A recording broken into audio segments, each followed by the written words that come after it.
citizens of the world. We are anonymous Operation Peace. It has come to our attention that the globalist-controlled military-industrial economic propaganda machine has been using Iran as a pawn in an attempt to brainwash the Western world into supporting a war with Iran to bring about a WW3 scenario. The lion has awoken and is currently shaking itself from its chains. The oligarchy are aware and have begun to accelerate their plans for depopulation. WW3 is the distraction they need to implement their one-world government dictatorship. Time is of the essence. The time of action is now against this deliberate disinformation campaign on Iran. To avert another world war, we must turn the information war on its head against the criminal mafia running our mainstream media. We must make the alternative media the people's mainstream news. In this release we have provided some basic information on the country and how the disinformation campaign is being delivered against Iran. The tactics that the oligarch-controlled mainstream media are using to distract and mind-control the masses into believing that Iran is a threat to the stability of the world when in fact, Iran has not declared war on any other country in 300 years. Waging war on Iran will bring suffering to the 99% while the 1% profits.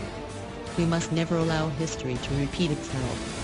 We must unite as a people and expose those who profit from the death and misery of their fellow human beings and outcast these people from society. We must shame them with the truth and consequences of their actions. We must never let them forget, for we do not forgive, nor forget evil. We do not support the Iranian dictators. We do not support the Western dictators. We stand in solidarity with the people of Iran. We are anonymous. We are legion. We do not forgive, we do not forget, expect us.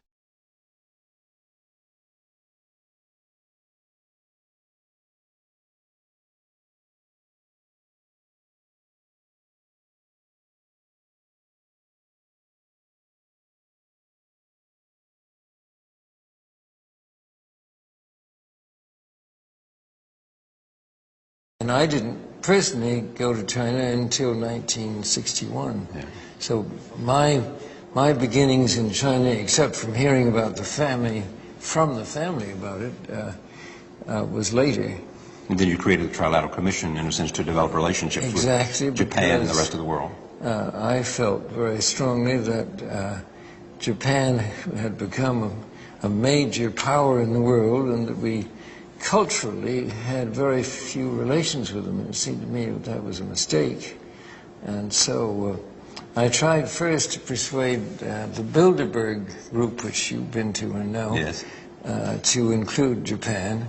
But they turned that down, and they thought the relation with Europe was important and stick to it. So when they turned it down, a group of us started the Trilateral Commission. Former Alaska Governor Sarah Palin joins us. Good evening, Governor.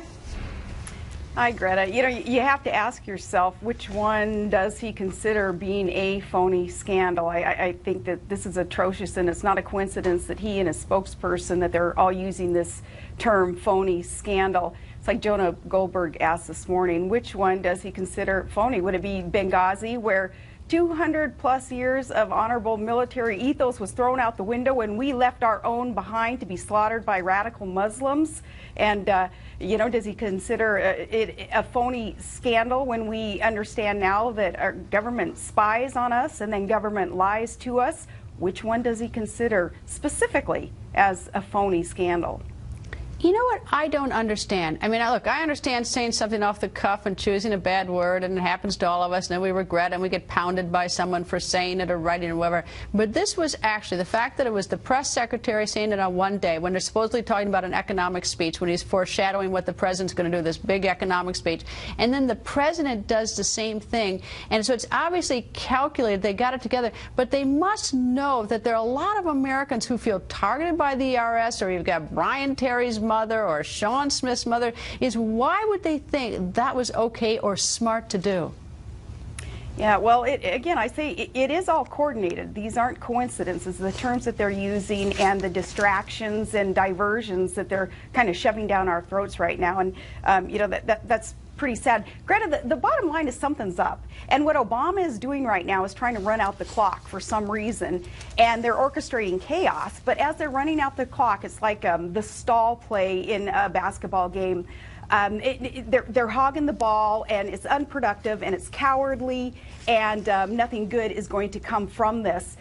And what happens during a stall play is the crowd, they get up and leave. Even hardcore fans are saying, nah, you know, this is cowardly and it's unproductive, I'm out of here. The only fans that aren't going to bail on this stall play that we're all observing is still the media, the mainstream media. They're going to stick with this because they're part of the problem. And it's going to be to the detriment of the profession of journalism, and it will be to the detriment of a free America as we know it. And we saw what happened back in 2008, I believe that's when it started, when the media decided to just go along to get along with Obama, ingratiating themselves with him and vice versa. What we saw was these attempts to destroy the whistleblowers, those who were telling the truth even in the campaign, those who were bringing up the name Jeremiah Wright and the racist church that he leads that Obama was a member of for over 20 years. Though I was, during the campaign running for VP, I was banned from talking about Jeremiah Wright, and Obama's friend Bill Ayers, who is the character that he befriended and kicked off his political campaign in the guy's living room, couldn't talk about that, couldn't talk about Obama's lack of knowledge and job experience and the things that he said, like America had 57 states, things like that in the campaign.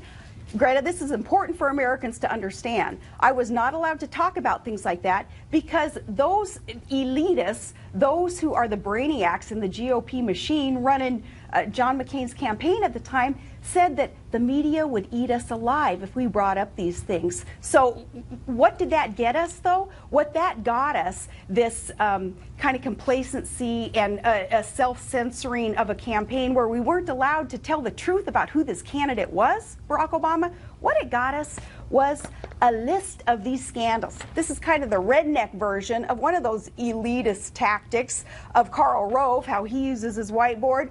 This is the redneck version of a whiteboard. And on this lists the scandals that are destroying America, Greta.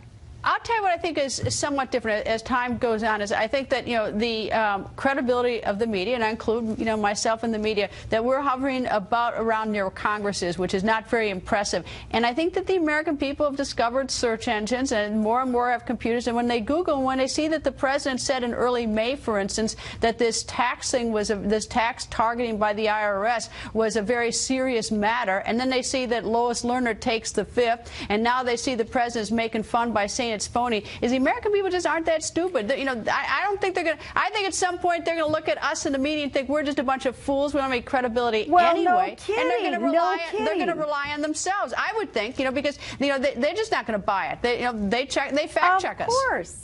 Of course, that goes without saying. Americans are smarter than what the lamestream media is giving them credit for. They're doing their own homework, and they're figuring out the hypocrisy and the lies coming from this government. Because as you just have listed some of the problems of this hypocrisy and the lies coming from the Obama administration, I say, so what? What's going to happen? What are the ramifications of this corrupt and overburdensome government of Obama's? Nothing is going to happen because the referee in all of this is supposed to be cornerstone of democracy, our media, and they won't do their job. They're lapdogs for Barack Obama. And very unfortunate, very, very dangerous, but the American people, full of hope, full of knowledge, full of patriotism and good intent, we are the ones doing the job that the media should be doing. For shame that the media is going to continue what they're doing. Governor, thank you. I'm giving you the last word on the media, of which I'm part of. Governor, thank you very much for joining us. Thank you. Recently, the chief exorcist at the Vatican reported that the devil was in the Vatican. Morgan. Wolf, Reverend Gabriele Amorth made headlines around the world recently when he said the devil was present in the Vatican. You're talking about something very real, aren't you?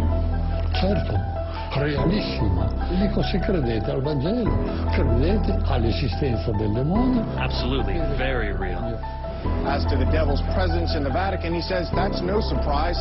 He once had to perform an exorcism on another exorcist. The first thing we need to do if we're going to find out if the devil is at the Vatican is take a tour underneath the Vatican.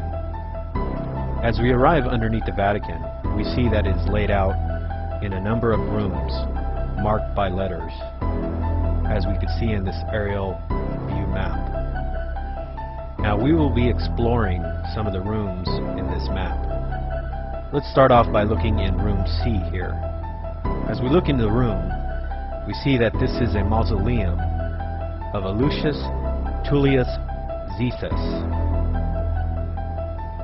The Vatican goes on and explains that this room was used for offerings to the dead. We read, "View of the north wall and mosaic floor.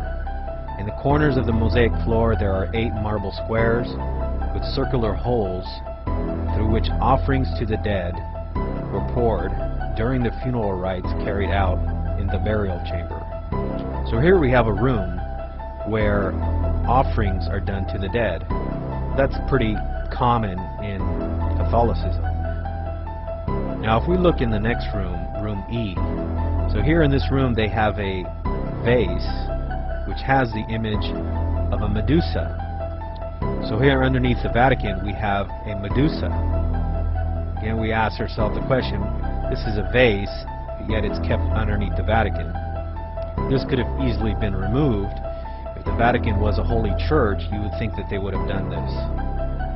You think underneath the Vatican they would have things that are sacred to Christ and not foreign gods, not idols and images of foreign gods. Now as we move down further to room H, here we see that this is the mausoleum that is one of the largest and most luxurious mausoleums underneath the Vatican of St. Peter's Basilica. It says that it was built at the beginning of the second half of the 2nd century during the reign of Emperor Marcus Aurelius and belonging to a freedman of the important Valeri family. And as we're in this mausoleum, we see that there's lots of idols from the old Roman Empire. We ask ourselves, why does Rome keep these idols down underneath St. Peter's Basilica? You would think if they were Christians, they would want to clean all this out. I can't imagine anybody who has a true church would keep idols in their churches, especially pagan idols left over from a bygone pagan era. But here we have the Vatican keeping many pagan idols underneath St. Peter's Basilica. Here is an idol the Vatican is displaying of a head of a child in gilded stucco and a lock of a hair typical of one initiated into the cult of Isis. And this particular idol is an idol of a boy who was initiated into the cult of Isis. If we look in this room, we see that some of the stucco decorating the walls. Here we have a personification of Oceanus. We remember the New Testament book of Revelation says that a beast comes out of the ocean. And so we say, why is the Vatican having these foreign gods underneath its basilica? Why is it protecting them? If it was a true church, it couldn't be doing it for the sake of art.